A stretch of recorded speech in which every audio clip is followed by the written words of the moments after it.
Iran কথা রাখল।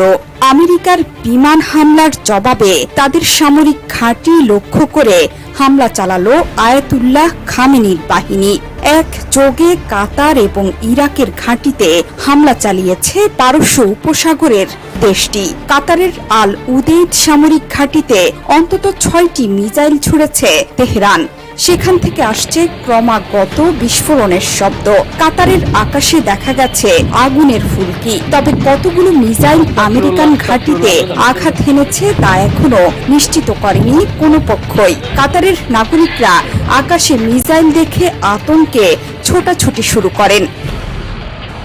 কাতারের আল উদেইদ ঘাঁটিতে 10,000 সৈন্য মোতায়েন আছে।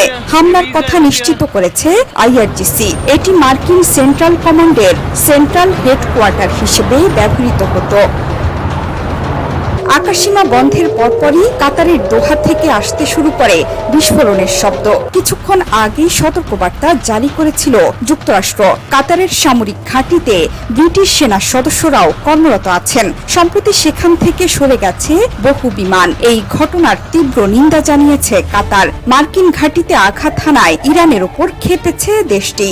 এই হামলার জবাব দেওয়ার হুঁশিয়ারি উচ্চারণ করেছে দেশটি। এর আগে কাতারে অবস্থানরত মার্কিন নাগরিকদের নিরাপদ আশ্রয়ে থাকতে সতর্কবার্তা দেয় দোহার মার্কিন দূতাবাস। হামলার আশঙ্কায় কাতারের আকাশসীমা বন্ধের পরেই ইরাকের আইন আল আসাদ ঘাঁটিতে ক্ষেপণাস্ত্র হামলা চালায় ইরান। ইরাকের পশ্চিমাঞ্চলীয় আনবার প্রদেশে অবস্থিত আইন আল আসাদ ঘাঁটিটি যুক্তরাষ্ট্রের একটি গুরুত্বপূর্ণ সামরিক ঘাঁটি। এখান থেকে ইরাকি বাহিনী ও ন্যাটোর বিভিন্ন অভিযানে সহায়তা দেয় মার্কিন সেনারা। হামলার শঙ্কায় সংযুক্ত আরব আমিরাতের আকাশ থেকে সরে যাচ্ছে বহু যাত্রীবাহী বিমান। ফ্লাইট রাডার বলছে দেশটির আকাশসীমা বন্ধ করে দেওয়া হয়েছে। ধারণা করা হচ্ছে মধ্যপ্রাচ্যে থাকা মার্কিন ঘাঁটিগুলোতে একইভাবে টানা হামলা চালাবে তেহরান। হামলার কিছুক্ষণ আগেই টুইটারে বার্তা দিয়েছেন ইরানের প্রেসিডেন্ট মাসুদ পেজেশকিয়ান।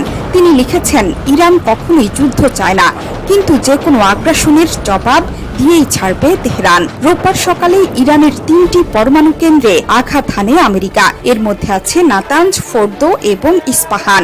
সেখানে B-2 বোম্বার দিয়ে বোমা হামলা চালায় যুক্তরাষ্ট্র। তাৎক্ষণিকভাবেই এই হামলার জবাব দেওয়ার হুঁশিয়ারি দিয়েছে ইরান।